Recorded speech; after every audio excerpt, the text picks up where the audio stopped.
Good day, my wonderful students. How are you? This is your basic science teacher, and we are still on the topic radioactivity. What is radioactivity? It is the process in which unstable atoms lose energy by emitting radiation in the form of particles or electromagnetic waves. This loss of energy is the process by which radioactive elements or materials emit radiation. Decay is said to take place or occur in the parent nucleus when it produces a daughter nucleus. What is radiation? Radiation is the energy that travels as a wave or particle, and some types of radiation, which can also be referred to as ionizing radiation, can be harmful. About half of the ionizing radiation we are exposed to comes from nature. It is around us. It's found in rock, in soil, and the atmosphere, while the other half comes from man-made sources like medical tests, which you go for x-ray, mammograms, and treatments, as well as nuclear power plants. So which radioactive elements do we have? We have radium, which is highly radioactive, and it is responsible for much of the radioactivity of uranium ores. There's thorium, which is abundant in the earth and can be obtained easily. Likewise, we have uranium, which is one of the most important elements in the nuclear sector. If you remember, I mentioned uranium and plutonium.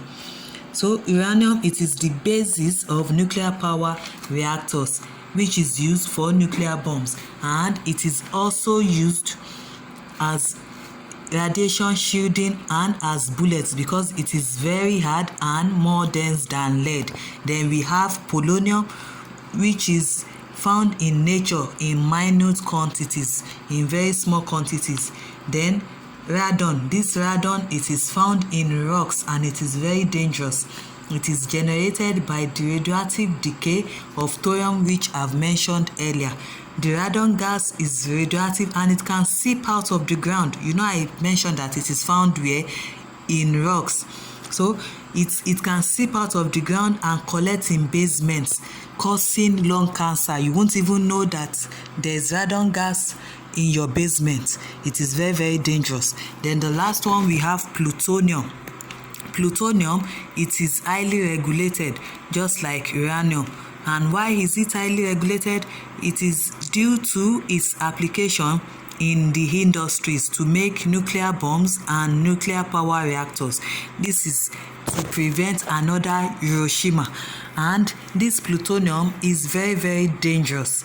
It is highly dangerous because it attaches permanently to the bones, and once it is in the system, it can destroy the bone marrow. You know, the bone marrow helps in the production of red blood cells. So now, as you can see from the diagram, we are going to talk about types of radiation now. I said we have 3 types of radiation: alpha ray, beta ray, and gamma ray. The alpha ray, they are positively charged particles because they have 2 protons and 2 neutrons. Protons are positively charged while neutrons have no charge at all.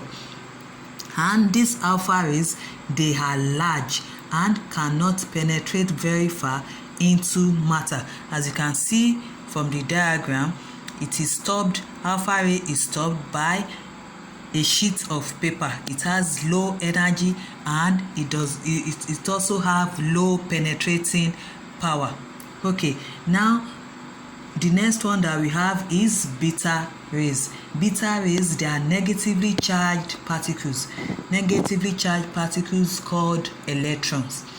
Don't forget that alpha rays consist of positively charged particles. So beta rays consist of negatively charged particles, and its penetration power is greater compared to that of alpha rays. As you can see from the diagram, it penetrates through the sheet of paper, but it can be stopped by a sheet of aluminum foil. You can see from the diagram. Then the last one is gamma ray. Gamma ray, they are the most powerful and they have the greatest penetration power. And gamma rays are not particles like alpha ray and beta ray, they don't consist of particles, and they have very high energy electromagnetic radiation which are similar to X-ray. These gamma rays travel with the speed of light, and they have the greatest penetration power compared to the other two. It penetrates sheet of paper, aluminum foil, and it is only stopped by extremely thick layers of concrete or lead. This gamma ray can pass through a steel block of 30 centimeters thick. So you can see how it has a great penetration power. Okay, and all these three rays that I've mentioned, alpha rays, beta rays, and gamma rays, they can damage human tissue, and prolonged exposure to them is very, very dangerous, because these three, they have high penetration power. They can penetrate through human tissue. Then, how much radiation is dangerous? How much radiation is dangerous? There is always a risk of damage to cells or tissue from being exposed to any amount of ionizing radiation. Over time, exposure to radiation may cause cancer and other health problems, but in most cases, the risk of getting cancer from being exposed to small amounts of radiation is small. The chance of getting cancer varies from person to person because it depends on the source and amount of radiation exposure, as well as the number of exposures over time and your age at exposure, which means that the younger you are when you are exposed to radiation, the greater the risk of cancer. For example, someone who is being treated with radiation for cancer is more likely to get another cancer later on in life. Likewise, someone who has been exposed to large amounts of radiation from a nuclear accident, or someone who has been going for X-ray or CT scan or any form of test that will expose such a person to radiation, we have a greater risk of getting cancer in life. Okay. Also, someone who lives at high altitude or is being exposed to radon gas at home has a greater risk of suffering from the dangers of radiation.